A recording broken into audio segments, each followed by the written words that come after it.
Nais mo na bang malaman kung ano ang pakiramdam ng mabuhay ng halos 1,000 taon? Isipin mong may sapat kang panahon para tuklasin ang bawat lihim ng kalikasan, mag-ipon ng walang katapusang karunungan at personal na masaksihan ang pagdaloy ng kasaysayan sa loob ng mga siglo.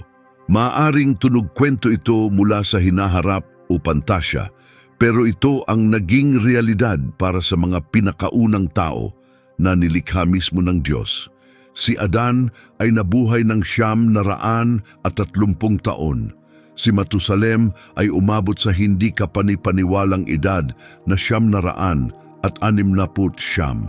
Isang buong lipunan ang umunlad sa ilalim ng mga haba ng buhay na ngayon ay tila imposible, parang hindi kapanipaniwala. Ngunit nagbago ang lahat. Isang malaking pag-ikot sa kasaysayan ng sangkatauhan ang naitala sa Genesis 6.3 kung saan makikita natin ang isa sa mga pinakanakamisteryo at mapag-isip na pahayag sa kasulatan. Sinabi ng Panginoon, "Hindi mananatili ang aking espiritu sa tao magpakailanman sapagkat siya ay may hangganan." Ang haba ng buhay ng tao ay magiging 120 taon na lamang. Bakit kaya nagpasyang gumawa ng ganoong matinding pagbabago ang Diyos? Ano ang nagtulak sa mailalang ng sansinukob na muling ayusin ang disenyo ng tao? Ngayon, susubukan nating tuklasin ang misteryo sa likod ng desisyong ito ng Diyos, isang desisyong nagbago sa tadhana ng tao at sa paraan ng ating pagtingin sa buhay. Kapag iniisip natin si Adan, maaring maisip natin siya bilang isang tao mula sa malayong nakaraan.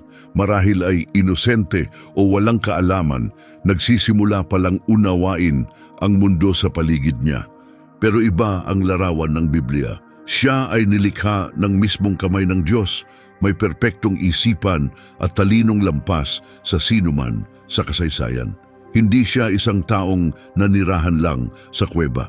Siya ang kauna-unahang iskolar ng mundo, pinagmulan ng pag-unawa na ipinasa sa maraming henerasyon. Sa 930 taon ng kanyang buhay, sapat ang oras niyang mag-explore, mag-organisa at maunawaan ang nilikha sa paraang hindi natin kayang gawin sa maiikling buhay natin. Sinasabi sa Biblia na dinala ng Diyos ang lahat ng hayop kay Adan upang bigyan niya ng pangalan ng bawat isa. Sa tradisyong Hebreo, ang pagbibigay ng pangalan ay hindi basta pagpili lang ng salita. Nangangahulugan ito ng tunay na pag-unawa sa likas na katangian, layunin at kakanyahan ng nilalang. Sa ganitong diwa, si Adan ang unang naging biologo. Nakita niya ang mga pattern, inayos ang mga uri, at tinuklas ang disenyo ng Diyos sa lahat ng may buhay. Bawat hayop, bawat puno, bawat kaganapan sa kalikasan ay para bang pahina ng isang aklat na nababasa ni Adan sa tulong ng kanyang kahanga-hangang isipan. Lalong lumawak ang kanyang pagkaunawa nang isagawa ang unang biological na proseso na naitala, ang paglikha kay Eva mula sa isa sa kanyang mga tadyang. Nang makita niya si Eva, agad niyang sinabi, "Siya ay laman ng aking laman at buto ng aking buto." Hindi lang ito makatang pahayag, ito'y patunay ng kanyang pagkaunawa sa biology, sa reproduksyon at sa kahangahangang proseso ng buhay ng tao. Walang siyentipiko ngayon ang nakasaksi ng ganoong milagro sa sariling mata. Sa daan-daang taon, ipinasa ni Adan ang karunungang ito sa kanyang mga anak at apo.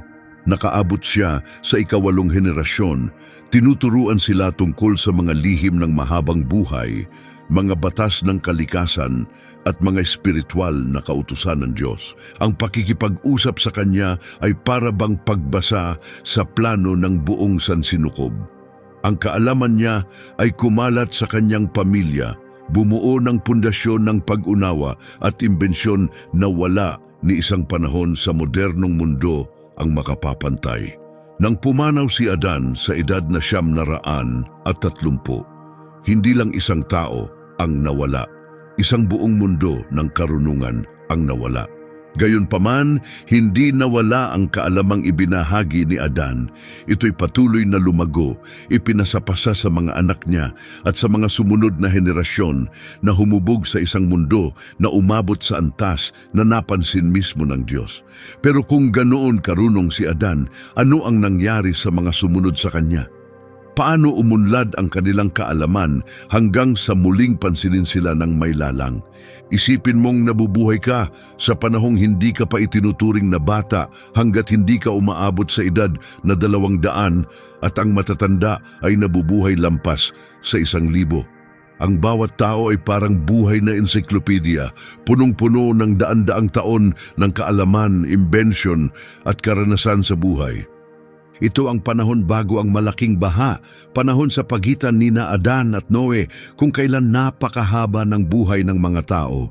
Hindi ito simpleng lipunan, ito ay ginintuang panahon ng pag-aaral, agham at pag-unlad. Marahil higit pa sa anumang nakita natin mula noon.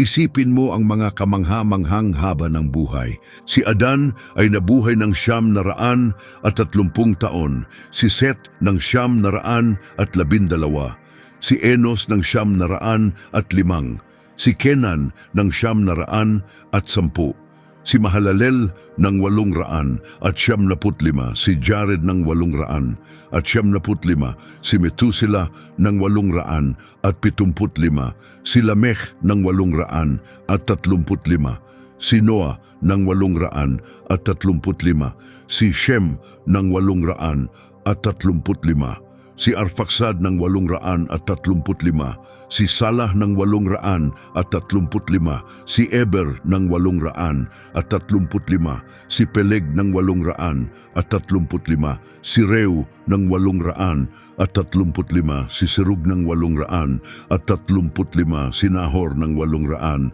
at 35, si Tera ng 800 at 35, si Abram ng 800 at 35, si Nahor ng 800 at 35, si Tera ng 800 at 35, si Abram ng 800 at 35, si Nahor ng 800 at 35, si Tera ng 800 at 35, si Abram ng 800 at 35, si Nahor ng 800 at 62, si Enok ng 300 at 65 bago siya kunin ng Diyos, si Matusalem ng 900 at 69, si Lamech ng 700 at 77, at si Noe ng 900 at 50 taon. Marami sa kanila ang nabuhay ng sabay-sabay. Isipin mo ang mga pag-uusap, ang mga aral, at ang pagbabahagi ng karunungan sa pagitan ng mga taong may daan-daang taon ng karanasan. Para silang mga buhay na data center, kayang magproseso, mag-imbak at magbahagi ng impormasyon sa paraang mahirap nating maisip. Ang kaalaman nila ay hindi lang lumago, sumabog ito. Itinuro ni Adan kay Set ang mga natutunan niya, pinalawak ito ni Set at itinuro kay Enos na lalong nagpalalim nito at ipinasa kay Kenan. Ang bawat bagong henerasyon ay hindi lang nag-ulit ng nakaraan, dinagdagan nila ito, nagsagawa ng mga eksperimento at lumikha ng mga bagong ideya. Sa loob lang ng ilang daang taon, maaaring naabot na nila ang antas ng agham at imbensyon, naaabutin pa ng libo-libong taon bago marating ng modernong tao. May kaunting pahiwatig sa Biblia kung gaano sila kaunlad. Sa Genesis 4, mababasa natin na ang mga inapo ni Cain ay nagtayo ng mga syudad, lumikha ng mga instrumentong pangmusika at marunong gumawa ng mga gamit mula sa tanso at bakal. Ngunit marahil, simula pa lamang ito. Sa daan-daang taon ng pagpipino ng kaalaman, ang mga unang inhinyero at tagalikha ay marahil may kakayahang ikahanga maging ang pinakamahusay na siyentipiko sa ngayon. Ang pagtatayo ng syudad ay hindi lang basta pagbubuo ng mga bato. Malamang ito'y may kasamang maayos na disenyo, sistema ng tubig, mga komplikadong istruktura at organisadong pamayanan. Ngunit sa kabila ng lahat ng tagumpay na ito, nagsimulang lumitaw ang isang mabigat na problema sa lipunang ito na napakaunlad. Ang parehong mahabang buhay at malawak na kaalaman na naging daan sa kabutihan ay nagbigay rin ng sapat na panahon para lumago ang kasamaan. Ang masasamang tao ay nagkaroon ng daan-daang taon upang palalain ang kanilang masasamang gawa, ipasa ang madidilim na turo at ilayo ang iba sa Diyos. Ang regalong dapat sana ay magdadala ng kabutihan ay naging panganib sa plano ng may lalang. At sa lahat ng sinaunang taong ito, may isang lalaking namumukod tangi. Hindi lang dahil sa haba ng kanyang buhay, kundi dahil sa kahulugan ng kanyang pag-iral. Ang kanyang buhay ay nagsilbing mensahe tungkol sa kinabukasan ng sangkatauhan. Sa lahat ng tao mula sa panahong iyon, si Matusalem ang isa sa pinakakaakit-akit. Nabuhay siya ng 969 na taon, ang pinakamahabang buhay na naitala. Higit pa sa edad, ang kanyang kwento ay may dalang malalim na simbolikong kahulugan tungkol sa mga susunod na mangyayari sa mundo. Ngunit hindi lang sumikat si Matusalem dahil sa pinakamatagal niyang buhay. Ang kanyang buhay ay naging isang tanda, isang banal na hudyat na nagsisimula ng countdown patungo sa pinakamapaminsalang pangyayari na mararanasan ng mundo. Kapag isinalin mula sa Hebreo, ang pangalan ni Matusalem ay may kahulugang hindi alam ng karamihan. Ang buong buhay ni Matusalem ay isang propesiya sa anyong tao. Nabuhay siya ng halos 1,000 taon at ang kanyang kamatayan ay magiging senyales ng pagdating ng isang bagay na hindi na maiiwasan. Ang kanyang ama ay si Enoch, ang lalaking kilala sa napakalapit na ugnayan sa Diyos na kinuha mula sa mundo nang hindi naranasan ang kamatayan. Kaya noong pinangalanan ni Enoch ang kanyang anak, hindi ito basta-bastang pangalan lang. Ipinapasa niya ang isang mensaheng galing sa Diyos tungkol sa hinaharap ng sangkatauhan. Ipinahayag ng Diyos kay Enoch na darating ang paghuhukom, ngunit hindi pa agad-agad. Magkakaroon muna ng mahabang panahon ng habag, isang yugto kung kailan maghihintay ng may pagtitiis ang Diyos, at ang panahong iyon ay susukatin sa buhay ni Matusalem. Bawat taon na nabuhay si Matusalem ay isa pang taon ng biyaya, isa pang bagong pagkakataon para sa sangkatauhan na bumalik sa kanilang may lalang.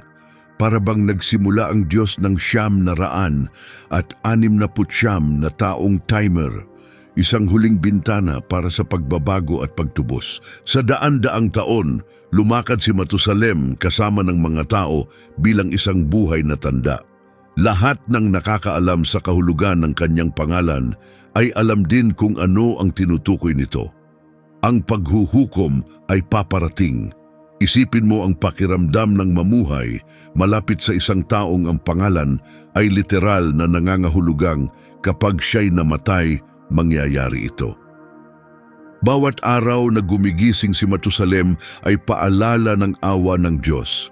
Bawat kaarawan niya ay isang bagong pagkakataon para magbago ang mundo. Ngunit sa kasamaang palad, binaliwala ng sangkatauhan ang mga pagkakataong iyon. Sa halip na bumalik sa Diyos, ang sinaunang sibilisasyon ay lumubog palalo sa kasamaan at kaguluhan. Ipinakita sa atin ng Genesis 6.5 kung gaano kasama ang naging kalagayan. Nakita ng Panginoon kung gaano kalaganap ang kasamaan ng tao at kung paanong ang bawat kaisipan nila ay puro kasamaan. Sa lahat ng oras, ang habag ng Diyos bagamat malaki ay hindi walang hanggan. At ang habag na iyon ay tuwirang konektado sa bilang ng araw na natitira kay Matusalem sa mundo. Nang tuluyang maubos ang mga araw na iyon, hindi na maaaring ipagpaliban pa ang oras ng paghuhukom. At dumating nga ang sandaling iyon. Sa taong 1,656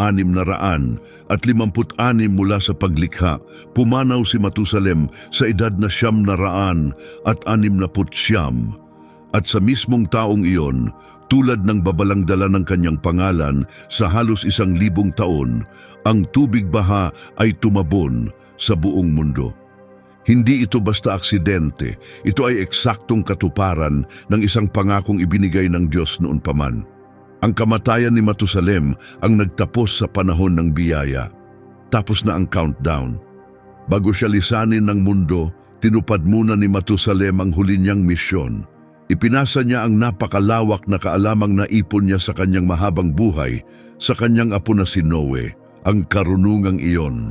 Ang naghanda kay Noe sa pinakamahalagang tungkuling na ibigay sa isang tao, ang paggawa ng arka at ang pagsalba sa sangkatauhan. Ngunit dito na pumapasok ang mas malalim na tanong. Bakit kinailangang hindi lang parusahan ang henerasyong iyon, kundi pati na rin baguhin ang haba ng buhay ng tao? Anong uri ng panganib ang naging sobrang seryoso upang kailanganing gawin ang ganoong matinding pagbabago sa kalikasan ng tao? Nang magsalita ang Diyos sa Genesis 6:3 at ipinahayag na hindi nalalampas sa 120 taon ang buhay ng tao, hindi lang ito basta bagong limitasyon sa edad. Para bang muling isinulat ng Diyos ang plano ng buhay ng tao, isang makapangyarihang pag-reset ng ating potensyal. Hindi ito biglaang desisyon o padalos-dalos na hakbang. Isa itong sinadyang at pandaigdigang proteksyon upang pigilan ang sangkatauhan na umabot sa antas ng kaalaman at kapangyarihang maaring tumapat sa kanilang mailalang. Ang isang dating banal na kaloob, ang mahabang buhay at walang hanggang pagkatuto ay nagiging isang mapanganib na kasangkapan sa maling kamay. Iyon ang kailangang pigilan ng Diyos bago pa lumala. Ang paninirahan ng daan-daang taon ay naging sandatang may dalawang talim. Pinapayagan nitong lumaganap ang kabutihan, pero nagbibigay rin ito ng sapat na panahon para sa kasamaan na lubusang umusbong sa loob ng isang tao. Isipin mo kung gaano ito kadelikado. Ang isang modernong diktador ay maaaring makapagdulot ng matinding pinsala sa loob lamang ng ilang dekada. Ngayon, isipin mo ang isang pinuno bago ang baha na may daan-daang taon para paghusayin ang estratehiya ng pananakot, kontrol at pagkawasak. Ang kasamaan ay hindi lang lumago, ito'y umunlad. Naging mas matalino ito, mas tuso, parang tahimik ngunit nakamamatay na sakit na kumalat sa mga pamilya at buong kultura. Ang masasamang pinuno ay may mga siglo para bumuo ng mga kahariang puno ng kadiliman, nagpapalaganap ng impluensyang marumi at kabulukang moral sa maraming henerasyon. Ang dating pagpapala ay naging pugad ng malalim na katiwalian. At hindi lang ito moral na pagkabigo, ito ay ganap na paghihimagsik laban sa Diyos. Ang mundo bago ang baha ay umabot sa sobrang taas ng antas ng teknolohiya at pag-unawa na maging ang balanse ng kalikasan ay naapektuhan. Sa daan-daang taon ng pagsusubok at pag-eeksperimento, maaring nakalikha ang mga tao ng mga kasangkapan o sistemang nakaabot sa mismong pundasyon ng nilikha. Nagkaroon sila ng kaalaman pero walang paggalang, tuklas pero walang konsensya, at mga imbensyon na walang pagkilala sa tama at mali. Marami ang nagsimulang ituring ang kanilang sarili na katumbas o mas mataas pa sa Diyos na lumikha sa kanila. Ito ang parehong mapagmataas na pagkakamaling ginawa ni na Adan at Eva, ngunit pinarami pa sa bawat henerasyon. Kaya ang pagpapaikli ng buhay ng tao sa 120 taon ay hindi lang tungkol sa parusa, ito ay isang hakbang ng depensa. Sa pamamagitan ng pagbabawas ng taon ng buhay ng isang tao, tinanggal ng Diyos ang sapat na oras para maghasik ng malawakang kasamaan. Pinigilan niya ang sinuman sa pagkakaroon ng sobrang kontrol o kapangyarihan, para itong paglalagay ng isang banal na proteksyon sa puso ng sangkatauhan. Ngayon, bawat henerasyon ay kailangang muling buuin ang kaalaman halos mula sa simula. Sa maiikling buhay, kaunti lang ang panahon para bumuo ng mapaminsalang mga imperyo o ideolohiya. Gayunman, ang pagbabagong ito ay hindi nangyari ng biglaan, isa itong mabagal at maingat na prosesong unti-unting isinakatuparan pagkatapos ng baha. Nabuhay pa rin ng matagal si Noe, 950 taon, ngunit ang bawat henerasyon pagkatapos niya ay mas maikli ang itinagal. Dahan-dahang bumaba ang mga haba ng buhay habang dahan-dahang inaangkop ng Diyos. Ang bagong disenyo ng tao, hinahanap ang tamang balanse. Sapat na panahon para matuto at lumago, pero hindi sobra upang ang kasamaan ay kumalat ng walang hadlang. Ang pagbabagong ito ay paalala sa sangkatauhan na ang mahabang buhay ay hindi kailanman garantisado. Ito ay isang banal na kaloob, hindi isang karapatang dapat asahan. Ngunit paano nga ba gumana ang pagbabagong ito sa antas ng biyolohiya at ano ang naging pangmatagalang epekto nito sa mga taong sumunod?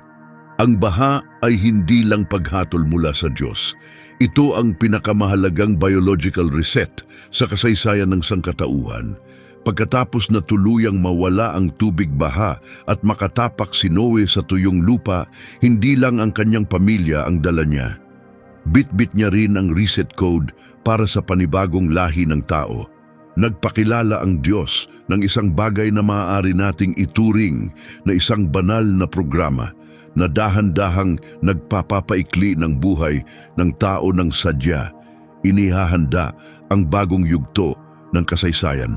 Nabuhay si Noe ng kahanga-hangang 950 taon, ngunit sa bawat bagong henerasyon, unti-unting nabawasan ang haba ng buhay ng tao. Para bang maingat na inaayos ng Diyos ang mga setting ng buhay para sa mundo na muling nagsisimula.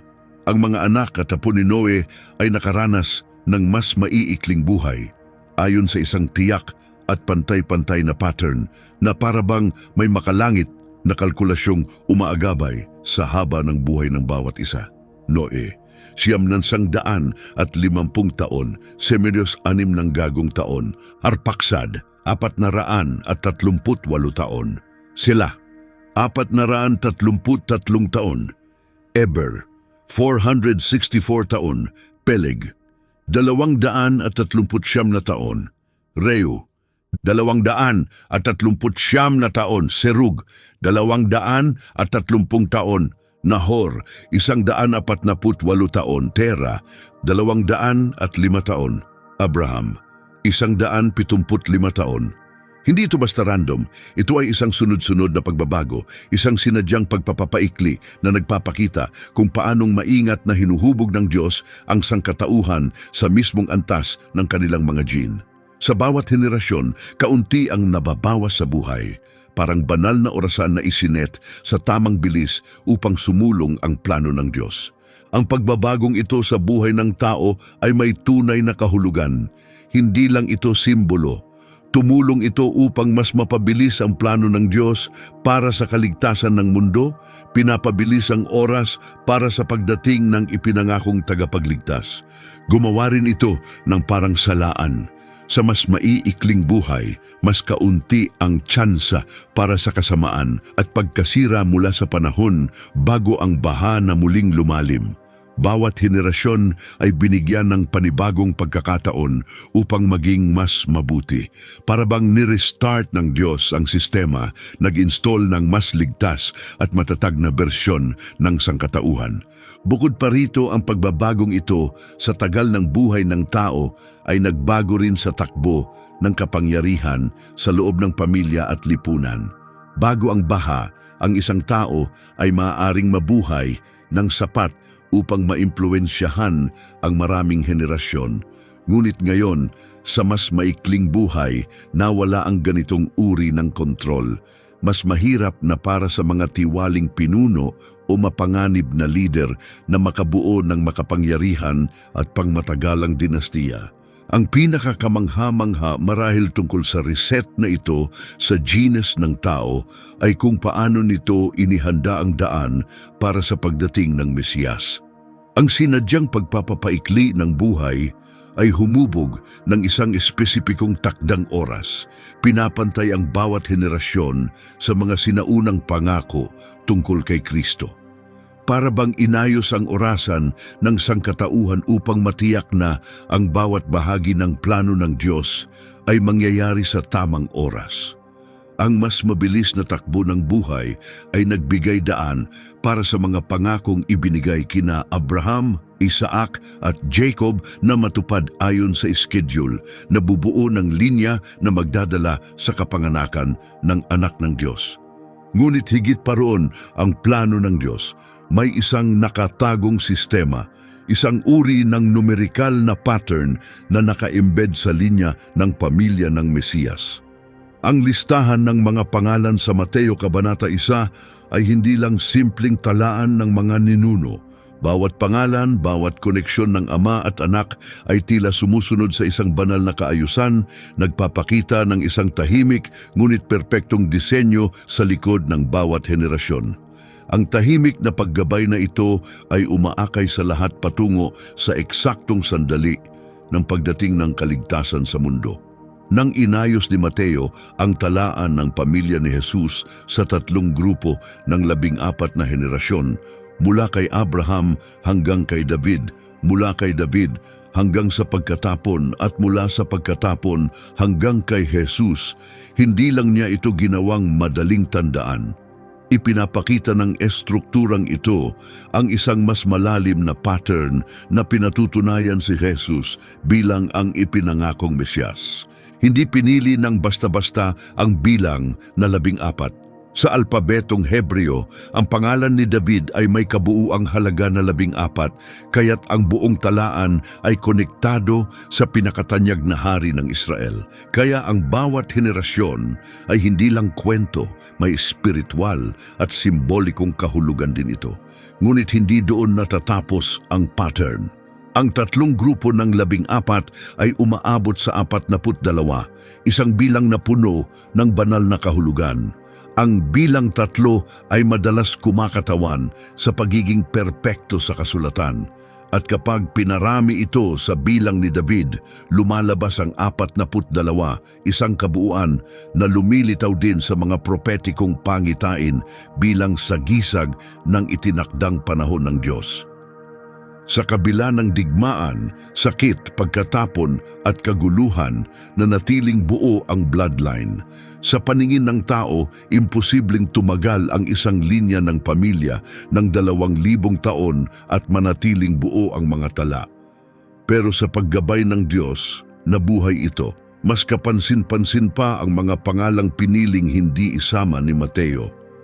4 na hari mula sa Huda, sina Ahazias, Joas, Amasias at Jehoiakim ay hindi isinama. Hindi ito pagkakamali. Ito'y sinadya, bahagi ng maingat na plano ng Diyos. Ang kanilang mga pamilya ay may koneksyon sa mga sumpa at katiwalian mula sa sambahayan ni Akab at sa impluensya ni Atalia, anak ni Jezebel. Upang mapanatiling malinis ang messianic line, inalis ng Diyos ang kanilang mga pangalan mula sa talaan.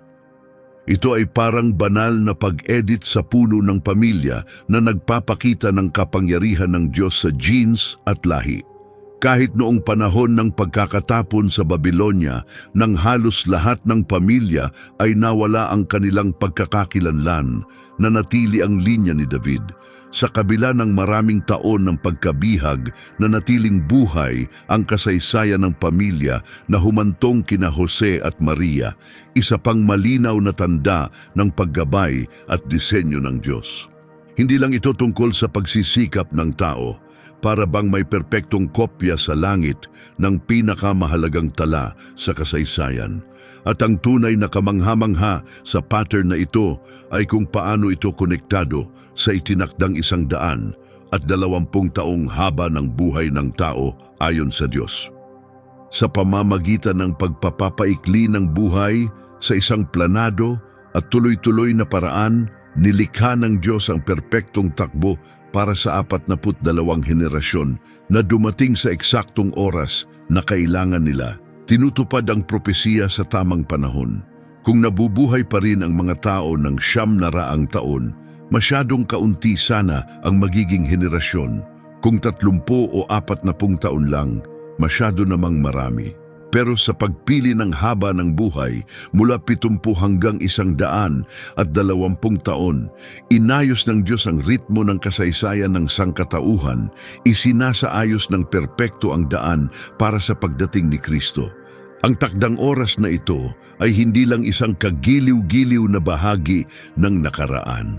Ipinapakita nito na ang mga pasya ng Diyos, libu-libong taon na ang nakalilipas, ay patuloy na may epekto sa ating buhay ngayon. Bawat detalye ng kanyang plano ay masusing binalangkas at walang katapusan. Ang pagpapaikli ng buhay ng tao ay hindi basta parusa.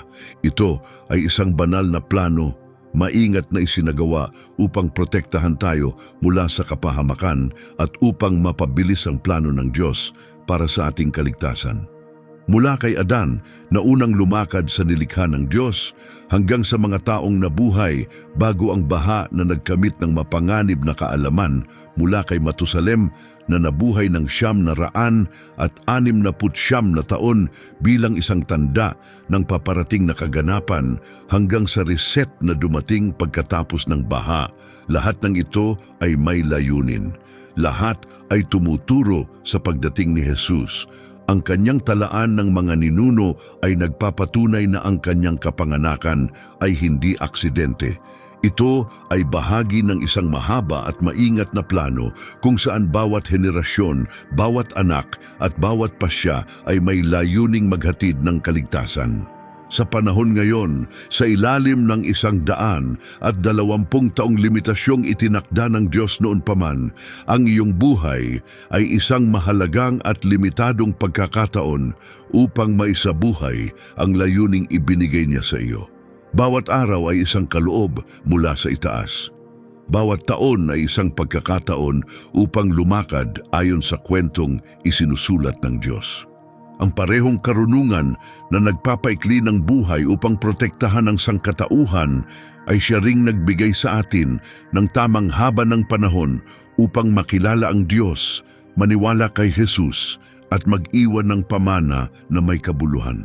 Ang iyong buhay, kahit hindi kasing haba ng mga nabuhay bago ang baha, ay eksaktong haba para matapos mo ang misyong itinalaga ng Diyos sa iyo mula pa sa simula ng panahon.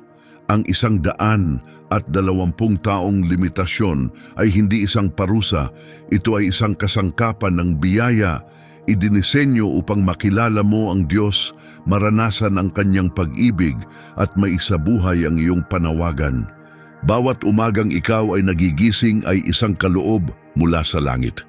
Bawat taon ay isa pang pagkakataon upang lumakad kasabay ng walang hanggang plano ng Diyos na sadyang ginawa para sa iyo. Ang parehong kamay na nagprotekta sa sangkatauhan sa panahon ng reset ay siya ring pumili ng eksaktong oras ng iyong kapanganakan ngayon. Sa henerasyong ito, sa sandaling ito ng kaligtasan, kung ang mensaheng ito ay tumama sa puso mo at tinulungan kang makita ng mas malinaw ang pag-ibig ng Diyos, ipakita ito sa pamamagitan ng pag-like sa video na ito. Sa ganitong paraan, mas maraming tao ang makakarinig ng katotohanan ito. Pagpalain ka ng Diyos at hanggang sa muli.